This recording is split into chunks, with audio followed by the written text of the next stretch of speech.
Hello, I'm Wade, and this is the Water Bear, my astrology vlog. For my first one, I'd like to talk a little bit about the synastry between the chart of the United States as a nation and the natal chart of the current so-called President Donald Trump. And there's some interesting things that expose themselves in the chart comparison. For those of you unfamiliar with synastry, it's simply the astrological assessment of the chemistry between two people or two entities or a person and an entity in this particular case. Starting here with a look at the chart of the United States of America, also known as the Sibley chart, cast for Thursday, July 4th, 1776 in Philadelphia, Pennsylvania at 5:10 p.m. local time. I'll quickly highlight some major influences on the chart, starting with the Sagittarius rising sign, our nation's first angle, as it were, first house. Next, in the 8th house of transformations and joint resources, America's Cancer sun. And lastly, America's late Aquarius moon in the 3rd house of mundane day-to-day communications.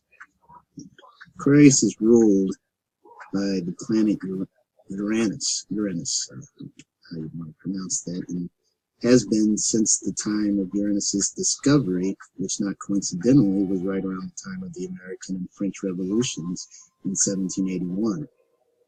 And Uranus is very sensitively positioned in Gemini on the 7th house angle or descendant of America, opposite from the country's ascendant or rising sign. Now, Uranus is the planet that symbolizes, among other things, revolution and sudden upheaval, freedom, unexpected change and reversals.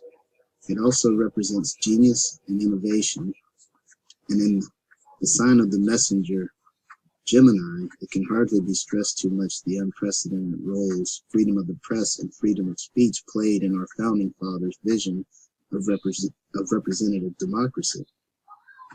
Now, also placing Gemini in the 7th house of partners and open enemies is America's Mars. And here I'll address the first synastry aspect of Trump's natal chart. At 21 degrees of Sagittarius, the exact degree of America's Mars in the opposite sign, lies Donald Trump's moon.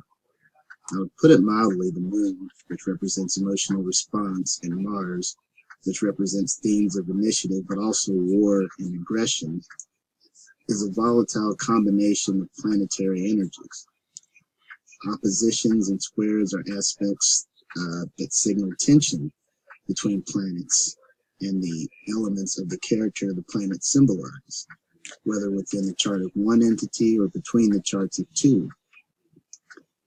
As if that weren't enough of a dilemma, we see here that Trump's angular proud Leo Mars at 26 degrees is exactly opposite the Aquarius moon of America at 26 degrees. So for anyone who feels that Trump's presidency is having an adverse effect on the emotional state of the Union, which this last aspect demonstrates pretty vividly, I think, rest assured or rest as much as possible with this guy, knowing that the Union is having an adverse effect on the emotional state of Donald Trump, especially when it comes to the American press. Anytime you have an aspect repeat itself across two natal charts, A's moon to B's Mars and A's Mars to B's moon, you end up with that aspect appearing inevitably in the composite chart of the two entities. Now, a composite chart represents neither the A entity nor the B entity in isolation, but rather a third entity representing the energy of the relationship itself. From here, it can be assumed there will be no period of peace between Trump.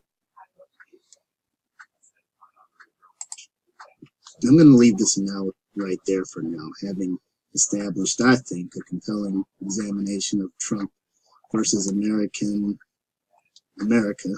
Trump versus the press, Trump versus freedom dynamic. I'll be further exploring the most recent solar returns of the United States as they relate to the current administration in my next videos. Please subscribe down below to my Water Bear channel and visit my Patreon page if you think this is the kind of content you'd like to see more of in the future. And thanks for watching the stars with me.